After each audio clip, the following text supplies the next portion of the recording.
Okay, in our last lesson we downloaded Docker. Docker in and of itself doesn't really do anything, so that didn't help us, but it does help set the stage for us being able to pull in some more work. Remember, our long-term goal here is to create an API with Entity Framework Core, and we need to communicate with the database. Okay, we've got Docker installed on our machine. Now we're going to make it so that we have database servers available to us, and we're going to use Docker to actually install a couple of database servers.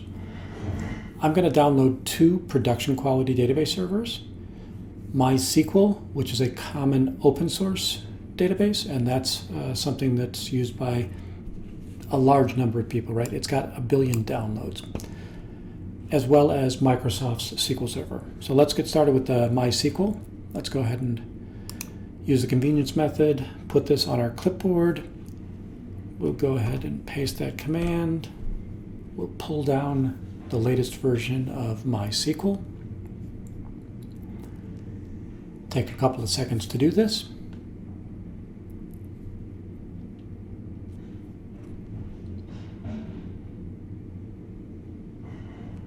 Okay, now we've got that downloaded. The next thing we're going to do is let's look and see what images we have on our machine now. Docker images gives me a listing of the images. You notice that I have 2 already there, these Jupyter notebooks, and those are the big data and science work that I do. And then we just downloaded mysql. So let's go ahead and see if we can create a container out of that. All right, let's go through this command. Sudo, I need to elevate my permissions because I need to run as administrator when I install this. Docker is that tool which we just installed. Run is one of the commands inside of that. The -E is saying, on this instance, set my environment variable, MySQL root password, to your strong password. Please choose something other than that when you set this up for yourself. The next element is the name, and I give my containers a name only because I want to be able to see that in the listing of running containers, and I want that name to be descriptive. If I don't give it a name, it will just generate a random name, and you get interesting names there, but they're not really helpful in regards to knowing what that container holds. The -P is saying I want to do a port forward, so anything that you ask of my computer on port 3306, I want you to forward it to the container on port 3306. The -D says run this in the background, or with a detached head so there's no UI. And then the MySQL latest is the image that we just downloaded. Let's go ahead and execute that. Since I use sudo, it wants to know my password. And it looks like it's installed that. Let's check that out.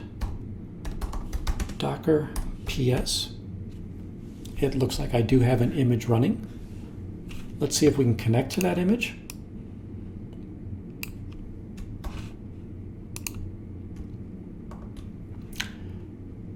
Docker exec. You know what, before I do this, I'm going to clear it and give myself some space. So let's clear the screen, run back up to the top, paste that back in. Docker exec, so find the Docker executable, issue the exec command to it. I want it to be issued in this container, docker-mysql, which is what I just set up. Once you get into that container, I want you to execute the command mysql, which is how you start a SQL session, using the username of root and a password, and by leaving it empty, it's going to prompt me. When we set this up, we said our password was your strong $ password. So let's go ahead and enter that. This looks positive, right? We did set up the SQL Server. We're looking at its command line interface. So I think we've got some good news here. I'm going to issue a command. All commands inside of MySQL need to end with a semicolon. So my command is going to be show databases, semicolon, and then that's going to show me the databases that exist right now. These databases are the default databases that come with MySQL. So these are system and administrative databases. You typically won't use these. Let's go ahead and exit the command line. So exit semicolon. Now we're back on our command line. Okay, now we have MySQL installed.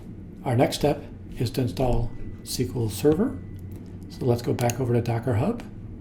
We can see the MySQL Server. It's by Microsoft. This has 10 million downloads. I'm not going to use this convenience because I want to download a specific version. So I've got 2017 available and 2019 available. Let's use the 2019.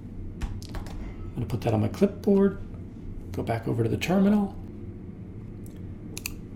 Okay, we've got our pull statement in there. Let's go ahead and execute that.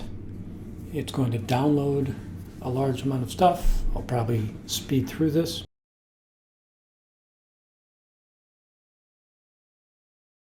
We've got it downloaded.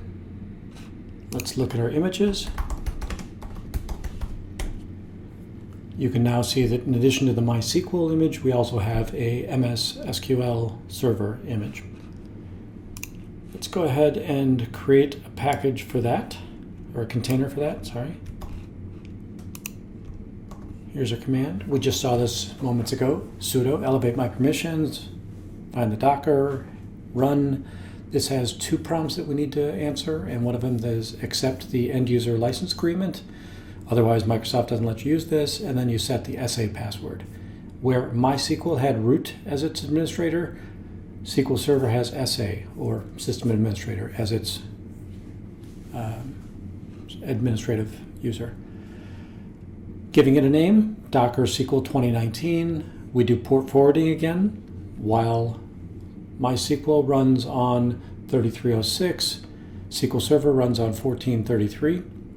I'm saying use a detached head, so run it in the background, and this is the image I want you to use. Go ahead and run that. I'm elevated permissions, so I need to provide my password. Looks like we've gotten a positive response. So Docker PS, there you have it. Now we have two database servers running on our machine provided via Docker. The next thing we'll do is we'll download and install a SQL client.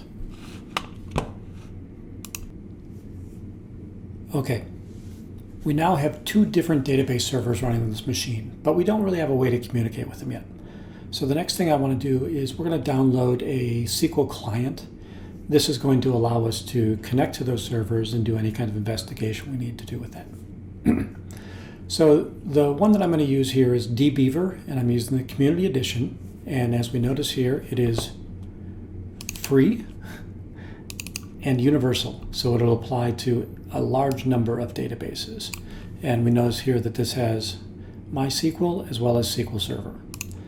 So let's go ahead and download that. As we go to the download page, you might have Windows, so you can go ahead and install the 64-bit installer.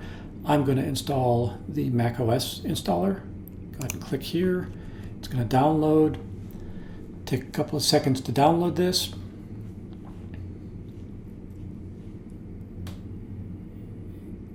And we have it. So the next step is to show this in Finder. I'm going to go ahead and double click on this to install it. I get the installer in another window, so I'll drag it back over here. So here is the installer. Continue through it. You can accept all the defaults. There's nothing to do here. I'm not going to continue through with this because I've already got it installed. So I'm going to say, go ahead and get that installed. When you're done, go ahead and resume watching the video. Okay.